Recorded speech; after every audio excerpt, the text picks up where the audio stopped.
دیجیے اے لوگو قد جاءکم الحق من ربکم کہ تمہاری جانب تمہارے رب کی طرف سے آ گیا حق.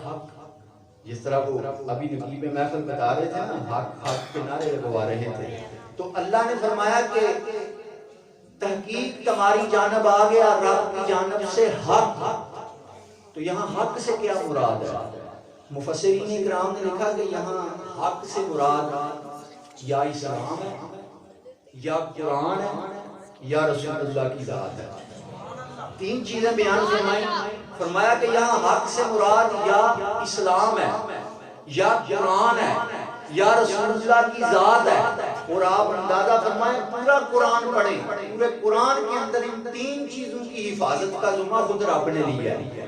یعنی اسلام کا محافظ بھی خدا ہے, قرآن کا محافظ بھی خدا ہے اور رسول اللہ کی ناموس کا محافظ بھی خدا ہے.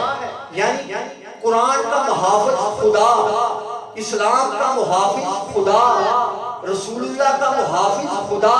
ان تینوں سے جو ٹکرائے گا وہ خود پاش پاش ہو جائے گا. نہ قرآن مٹایا جا سکتا ہے, نہ اسلام مٹایا جا سکتا ہے, نہ رسول اللہ کی ناموس پہ حملہ کیا جا سکتا ہے. جو رسول اللہ کی ناموس پہ حملہ کرے گا محافظ خدا ہے, اس کا اللہ بیڑا غرق کر دے گا اور رسول اللہ کا ذکر قیامت تک باقی رہے گا. مٹ گئے مٹتے ہیں, مٹ جائیں گے آگا تیرے, نہ مٹا ہے نہ مٹے گا کبھی چرچا تیرا. ورفان اللہ کا ذکر کا ہے سایہ تیری پر, ذکر اونچا ہے تیرا, بول ہے بالا تیرا. اور عقل ہوتی تو خدا سے نہ لڑائی لیتے, ان کی لڑائی ہمارے ساتھ نہیں ہے. عقل ہوتی یہ مجدد کا کلام ہے, یعنی کسی عام بندے کا کلام نہیں ہے. مجدد اعظم, مورخ اعظم, محدث اعظم, غوث الوقت الشاہ امام احمد رضا فرماتے ہیں کہ عقل ہوتی تو خدا سے نہ لڑائی لیتے, یہ گٹائیں اسے منظور بڑھانا تیرا. یعنی اس کو کون گٹا سکتا ہے جس کو رب بڑھائے, اس کو کوئی گٹا سکتا ہے؟ تو اللہ نے فرمایا کہ اے لوگوں تمہاری جانب آ گیا اللہ کی طرف سے حق, اسلام حق, قرآن حق, باقی سارے حق ہیں اور ہمارے آقا سراپا حق. رسول اللہ نے فرمایا جس نے مجھے دیکھا اس نے حق کو دیکھا. اور آپ دیکھیں قرآن اٹھا کر دیکھیں حضرت موسیٰ علیہ السلام نے جب اللہ کی توحید لوگوں تک پہنچائی تو وہ اتنی بگڑی ہوئی قوم تھی, وہ اپنے پیغمبر کو جو اللہ سے کلام کرتے ہیں جلیل القدر پیغمبر حضرت موسیٰ نے جب لوگوں کو رب کی جانب بلایا تو انہوں نے کہا ہے موسیٰ ہم اس وقت تک رب پر ایمان نہیں لائیں گے جب تک رب کو دیکھ نہ لیں. یہ قرآن مجید کے اندر ہے. اور حضرت موسیٰ علیہ السلام نے قوم کو کہا اور تم مجھے کہتے ہو کہ ہم اس وقت تک رب پر ایمان نہیں لائیں گے جب تک دیکھ نہ لیں. رب کو تو میں نے بھی نہیں دیکھا. ایک مرتبہ میں نے کہا تھا کہ یا اللہ میں تمہیں دیکھنا چاہتا ہوں, تو آگے سے آواز آ گئی لن ترانی, موسیٰ تو ہمیں ہرگز نہیں دیکھ سکتا.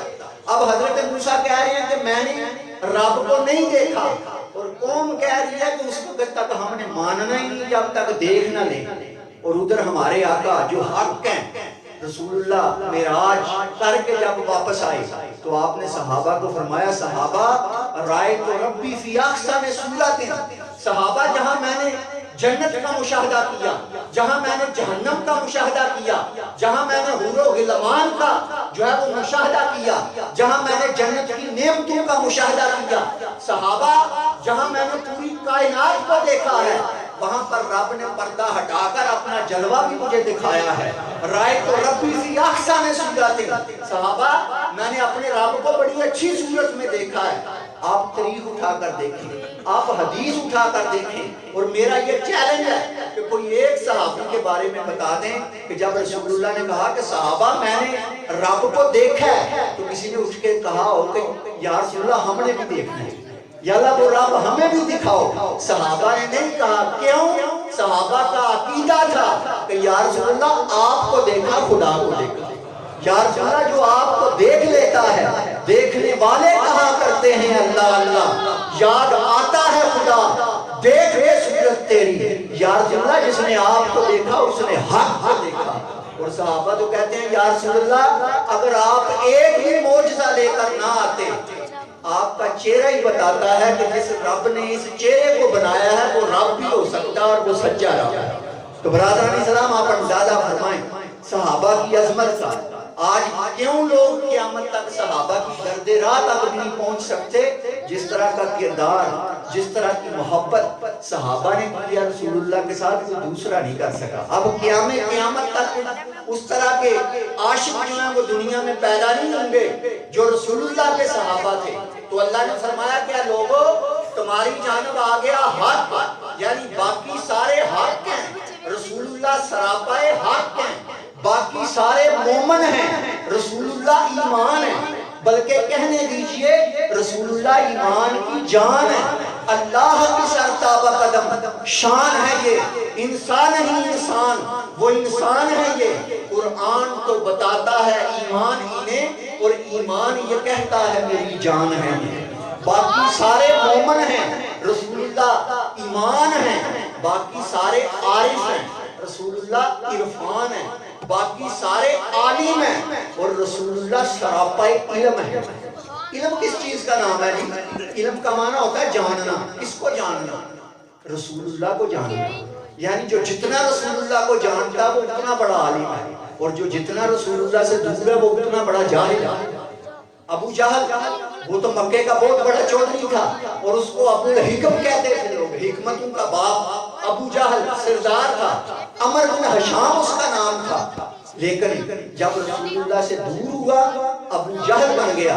اور ادھر حضرت بلال وہ حبشہ سے آئے ہیں، دور دراز سے آئے ہیں، رنگ بھی کالا ہے، ناک بھی چپٹا ہے، نہ کوئی خاندانی بیک گراؤنڈ ہے، نہ کوئی حسب ہے، نہ کوئی نسب ہے، ادھر مکے کا چودھری وہ رسول اللہ سے دور ہوا، ابو جہل بن گیا، اور وہ بلال حبشے سے آنے والا وہ جب رسول اللہ کے قریب ہوا، اور اللہ نے پھر شان کیا دی۔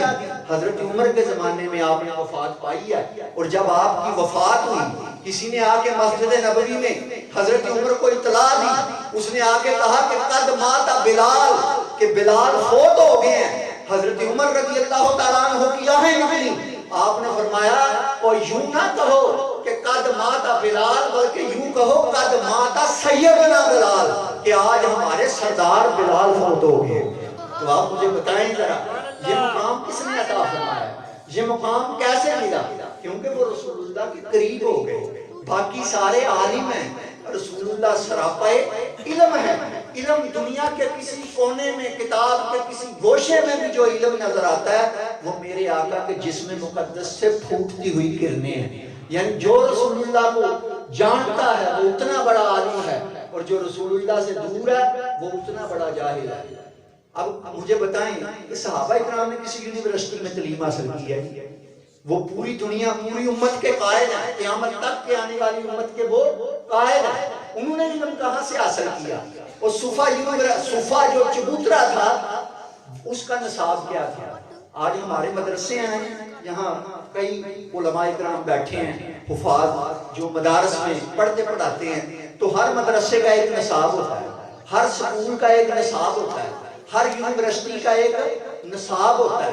وہ صفا پر بیٹھ کر جو پڑھتے تھے ان کا نصاب کیا تھا؟ ان کا ایک نصاب یہ تھا کہ وہ قرآن سیکھتے تھے، اور ان کا دوسرا نصاب یہ تھا کہ وہ صبح سے لے کر شام تک رسول اللہ کو دیکھا کرتے تھے، رسول اللہ کو حجرے سے نکلتے دیکھتے تھے، وہ رسول اللہ کا چلنا دیکھتے تھے، وہ رسول اللہ کا بیٹھنا دیکھتے تھے، وہ رسول اللہ کا باتیں کرنا دیکھتے تھے، وہ رسول اللہ کا کھانا کھانا دیکھتے تھے، وہ رسول اللہ کا پانی پینا دیکھتے تھے، وہ رسول اللہ کا مسکرانا دیکھتے تھے، وہ رسول اللہ کی ادائیں دل برانہ ان کو دیکھتے تھے۔ ان کو پتا تھا کہ رسول اللہ کا مسکرانا بھی عبادت ہے، رسول اللہ کا کھانا بھی عبادت ہے، رسول اللہ کا چلنا بھی جو ہے وہ معجزہ ہے، رسول اللہ کا بیٹھنا بھی معجزہ ہے، رسول اللہ کا مسکرانا بھی معجزہ ہے۔ کپڑا رسول اللہ کے جسم سے لگ گیا تو کپڑے کا ایک ایک دھاگا معجزہ بن گیا۔ پانی اگر برتن میں ہے تو پانی ہے، رسول اللہ کے جسم سے لگ گیا تو پانی کا ایک ایک قطرہ معجزہ بن گیا۔